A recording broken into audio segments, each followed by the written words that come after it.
I told Tom Waits we're doing a show about birds, and he dashed off another cassette. Found it in my mailbox this morning. He's definitely a guy who gets his money's worth out of a boombox. Let's hear what Tom has to say. Bob, I found some interesting facts about one of our fine feathered friends here, the passenger pigeon. Of course, you know they're now extinct, but at one time they were remarkably prolific. In fact, it's estimated that at one time they made up over 45% of the total bird population of America in the early 19th century. The naturalist John James Audubon reported one flock as taking 3 days to pass and blocking out the sun during that period so that it would darken the noonday light as if obscured by an eclipse.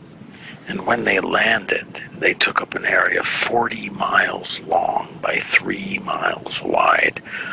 And he estimated that the flock contained over 3 billion birds, and they passed over at a rate of over 300 million birds per hour. The last wild passenger pigeon was shot by a Canadian in Quebec in 1907. And the last captive passenger pigeon, whose name was Martha, died at the age of 29 years old on September 1st, 1914, in the Cincinnati Zoo. And Audubon's wonderfully prolific birds were now extinct. I don't tell a lot of people this, but Tom Waits and I have been sending cassettes back and forth to each other for quite some time. I told him about the show we are doing this week, and 2 days later, I found this in my mailbox. Hey Bob, it's Tom. By the way, thanks for a heads up on that investment thing we were talking about. I really feel like I dodged a bullet, so thanks, I appreciate it. Anyway, I hear you're doing a show on body parts. I got a couple of things here that might interest you. You know, for centuries, women's feet have been considered sexual parts in many cultures, and laws pertaining to their exposure have been written and enforced. There's an interesting interpretation of nudity and eroticism on the books in rural China. The law there prohibits any male from looking at the bare feet of another man's wife. Men are allowed to see anything else they want, including a woman's completely nude body, if so desired. But if a neighbor or a relative catches a mere glimpse of her toes, the offended husband has to kill him. Thanks, Tom. One guy who's always got something on his mind is Tom Waits. Let's hear what Tom has to say. Hey Bob, it's Tom. Here's a little morsel of information. The Jewish people have always had a penchant for colorful cursing. Here are some of the most famous Jewish curses. May God call the tune, and may your enemies play the music.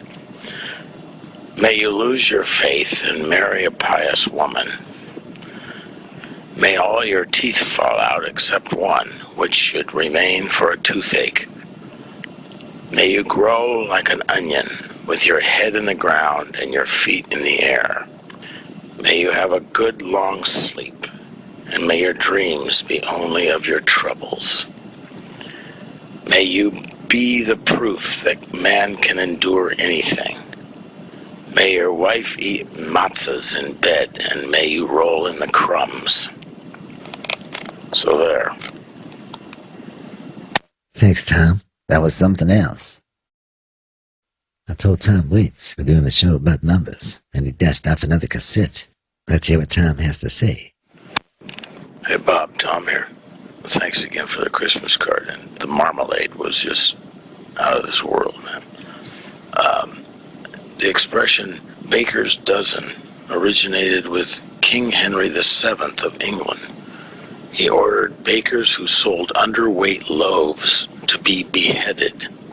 And so, in order to save their necks, bakers began the practice of adding an extra loaf to each order of 12 loaves, just to be sure. So there. Thanks, Tom. Why, there's no stopping Tom Waits. Every time I tell him what show we're doing, regular as clockwork, I find a cassette in my mailbox. Let's see what Tom has to say on today's subject. I heard you're doing something on medicine and doctors, Bob. I found something here on the RX sign used today on pharmaceutical prescriptions was originally an astrological sign for the planet Jupiter. The use of this sign originated way back in the Middle Ages, when doctors believed that the planets actually influenced your health, and Jupiter was thought to be the most powerful of all the heavenly bodies in curing disease. Thanks, Tom. This is Theme Time Radio Hour, where music meets medicine.